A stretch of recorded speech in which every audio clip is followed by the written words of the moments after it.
नमस्कार। भाग्य चक्र में आप सबका बहुत बहुत स्वागत है। मैं हूं प्रवीण मिश्र और हमारे साथ हैं पंडित शैलेंद्र पांडे जी। पंडित जी, आपका भाग्य चक्र में बहुत बहुत स्वागत। नमस्कार। आज का कार्यक्रम बहुत खास है। आज हम पंडित जी से जानेंगे कि अगर आप घर बनवाने जा रहे हैं तो किस तरह की ज़मीन में घर बनवाएं। आपकी जो ज़मीन है जिस पर आप घर का निर्माण कराएंगे वो कैसी होनी चाहिए, कैसे उसका आपके भाग्य से संबंध है, इस पर विशेष चर्चा करेंगे। आज हम चर्चा करने वाले हैं कि जिस ज़मीन पर हम घर बनवाते हैं वो ज़मीन हमारे भाग्य से कैसे कनेक्ट होती है। किसी ज़मीन में अगर आप घर बनवाते हैं तो आपका भाग्य और बढ़ने लगता है और कई बार परेशानियों का भी सामना करना पड़ता है। तो भूमि का भाग्य से कनेक्शन आज पंडित जी से समझेंगे। पंडित जी, ज़मीन का हमारे भाग्य से किस तरीके से संबंध होता है? देखिए, जब आप मकान बनवाने जाते हैं, आप सुख चैन से शांति से रहना चाहते हैं, तो आपको मकान के लिए एक अच्छी ज़मीन की ज़रूरत होती है। अगर हम ज्योतिष के नज़रिए से देखें, आपकी भूमि के बारे में, आपके लैंड के बारे में, आपकी ज़मीन के बारे में, तो क्या करेंगे? देखिए, मानव जीवन में आवास का यानी मकान का अत्यधिक महत्व है और आवास के निर्माण के लिए सबसे ज़्यादा आवश्यकता होती है ज़मीन की, भूमि की। भूमि अलग अलग तरीके की होती है और हर ज़मीन की, हर भूमि की अलग अलग तरह की तरंगें होती हैं।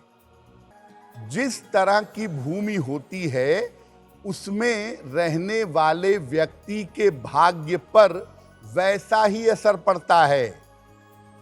सही भूमि का चुनाव करके अगर आप उसका प्रयोग करें तो आपका भाग्य मजबूत होगा और सही जमीन पर अगर आप मकान बनवाएंगे तो सफलता की संभावनाएं जीवन में ज्यादा होंगी। आप बहुत सारी चीज़ों पर ध्यान देते हैं, मुहूर्त कैसा है, नींव कैसे भरेंगे, समय क्या होगा, इन तमाम बातों पर आप ध्यान जरूर देते हैं, लेकिन आपको ये भी ध्यान रखना चाहिए कि जिस ज़मीन पर आप मकान, बंगला, फ्लैट बनवाने जा रहे हैं वो ज़मीन कैसी है। क्योंकि अगर आपकी ज़मीन ठीक नहीं होगी, आप तमाम उपाय कर लें, उस मकान में, उस आवास में आप चैन से नहीं रह पाएंगे। आज हम चर्चा कर रहे हैं कि जब आप घर बनवाने जा रहे हैं, खासकर ज़मीन में, तो किस तरह की ज़मीन होनी चाहिए आपके घर के लिए जो कि उत्तम होगी। पंडित जी, जब ज़मीन का चयन किया जाता है घर बनवाने के लिए तो हमें किन बातों का ख्याल रखना चाहिए, किस तरह की ज़मीन ठीक रहती है? देखिए प्रवीण जी, शास्त्रों में कई तरह की जमीन का, कई तरह के भूमि का उल्लेख है और अलग अलग तरह की भूमि के बारे में ये बताया गया है कि कौन सी जमीन कैसी मानी जाती है। सबसे पहले आती है समतल भूमि।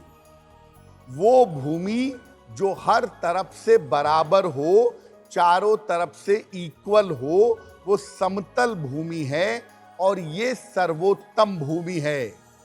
चारों तरफ से बराबर की भूमि, चारों दिशाओं से बराबर, ये भूमि सर्वोत्तम है मकान बनवाने के लिए। दूसरी भूमि होती है कूर्म पृष्ठ, यानी कछुए की पीठ की तरह, जो बीच में ऊंची होती है और चारों तरफ से नीची होती है। जमीन ऐसी है, बीच में थोड़ी सी उठी हुई है लेकिन चारों तरफ से नीची है। ये भी उत्तम भूमि है, ये भी अच्छी भूमि है, इस पर भी मकान बनवा सकते हैं। इसके बाद होती है गज पृष्ठ भूमि, जो नैऋत्य कोण में यानी दक्षिण पश्चिम में या वायव्य कोण में उत्तर पश्चिम में ऊंची हो।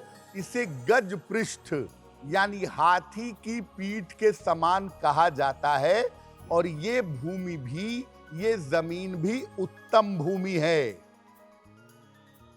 इसके बाद आती है दैत्य भूमि, जो आग्नेय कोण में ऊंची हो, यानी दक्षिण पूर्व दिशा में ऊंची हो या उत्तर दिशा में ऊंची हो, ये आग्नेय कोण वाली दैत्य भूमि है और ये अधम भूमि है। दैत्य भूमि पर मकान नहीं बनवाना चाहिए। या तो उस भूमि में सुधार करिए या उस पर मकान मत बनवाइए। दैत्य भूमि में रहने पर आप उस मकान का लाभ कभी नहीं उठा पाएंगे। एक भूमि होती है नाग भूमि, जो कहीं लंबी होती है, कहीं समतल होती है, कहीं ऊंची होती है, कहीं नीची होती है, यानी बराबर कहीं नहीं होती।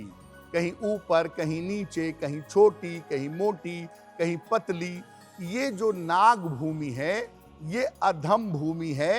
इस पर भूल कर भी आवास या मकान नहीं बनवाना चाहिए, क्योंकि अगर आप नाग भूमि पर आवास या मकान बनवाएंगे तो आप हमेशा बीमार रहेंगे। पुलिस कचहरी मुकदमा आपको परेशान करेगा और घर का बहुत सारा पैसा आपका व्यर्थ में नष्ट होगा। अगर आप मुझसे जुड़ करके अपनी समस्याओं का समाधान चाहते हैं और चाहते हैं कि आपकी समस्याओं को ज्योतिष के माध्यम से सुलझाया जाए, तो आप हमसे संपर्क कर सकते हैं, जुड़ सकते हैं एस्ट्रो तक पर।